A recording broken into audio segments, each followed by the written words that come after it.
My heart rejoiceth in the Lord, and I am glad that you have joined me in this lesson. And in the lesson of today, we are going to talk about child development. And in child development, we are going to look deeper into the four main domains in child development. So let us understand the first domain, and the first domain is the physical motor development. And what does it refer to? It refers to the growth and change in the body over time, especially in size, in strength, skills, and physical abilities. There is increase in height and weight, growth of muscles and bones, and the development of motor skills, that is the movement and coordination, and improvement in speed, strength, and endurance. And in the motor development, we have two types of motor skills. And the first is the gross motor skills. That is the using of large muscles, e.g. crawling, walking, running, and jumping. Those are the gross motor skills. They use the large muscles. And we have the fine motor skills, that is the using small muscles. For example, holding a pen, buttoning clothes, drawing, and even tying of your shoelaces. These are the fine motor skills, and that is the use of small muscles.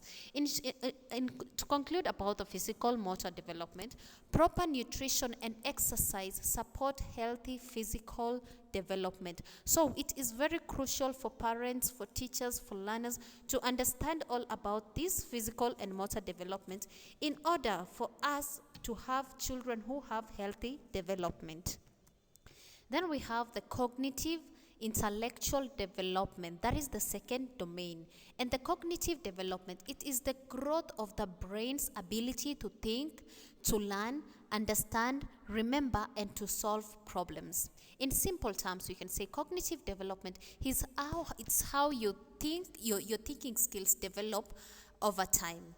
And what does it include? It includes learning and understanding new information, memory and attention. For example, when you get a new concept, how will you store that concept? How is your entire attention during a particular area or during a particular study?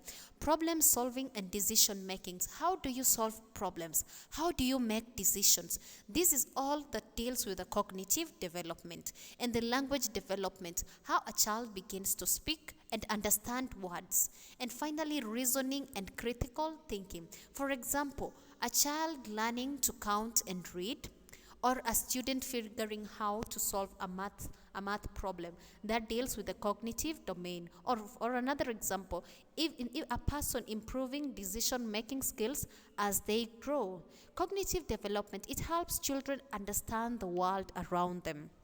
Then we have the social and emotional development. Social and emotional development, it is the process of learning how to understand and manage emotions and how to relate well with other people.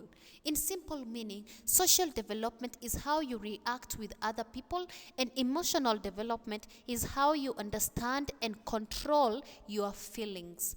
And what does it include? In the social development, includes making friends with other people. How do you relate with people? How do you make friends with your peers, with your adults? Sharing and cooperating. Do you share? Are you cooperating in group discussions? That is the social development. And the communication skills. Are you talkative to people? Are you introverted? Are you extroverted, right? And understanding social roles and behaviors. And when we come to emotional development, it's do you recognize your feelings? When you're happy, when you're sad, when you're angry, and many more others. And managing emotions in a healthy way.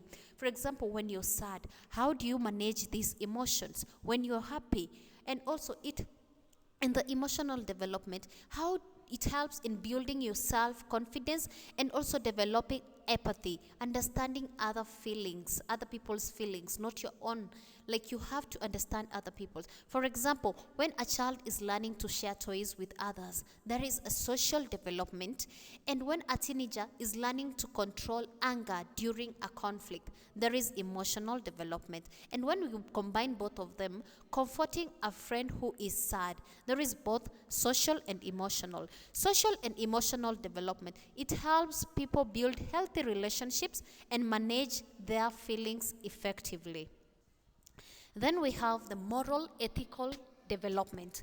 The moral and ethical development, it refers to the process of learning what is right and what is wrong, and developing the ability to make fair, responsible, and principled decisions. In simple meaning, moral development is running right versus wrong. It's often shaped by family, by culture, by religion, and by the society where somebody comes from. And the ethical development, it's applying those values in real life decisions and behaviors, especially in complex situations. What does it include? The moral and ethical development: understanding honesty, respect, fairness and responsibility, developing conscience, that is feeling guilt or pride based on an action, and also learning to follow rules and values, making decisions that consider others' well-being, and acting consistently with personal and social values. For example, a child learns that stealing is wrong. That is a moral development because she's now understanding from right and wrong. And when a student refuses to cheat in an examination when others do, there is ethical behavior because she understands that it is unethical to steal. So a doctor, another example, when a doctor keeps patients' information private and even under pressure, there is ethical responsibility. In short, moral and ethical development helps individuals distinguish right from wrong and act responsibly in the society. So let us understand all this so that we may engage our children in understanding what is right and wrong, and so that we as parents can build on these 4 domains of child growth and development. Thank you.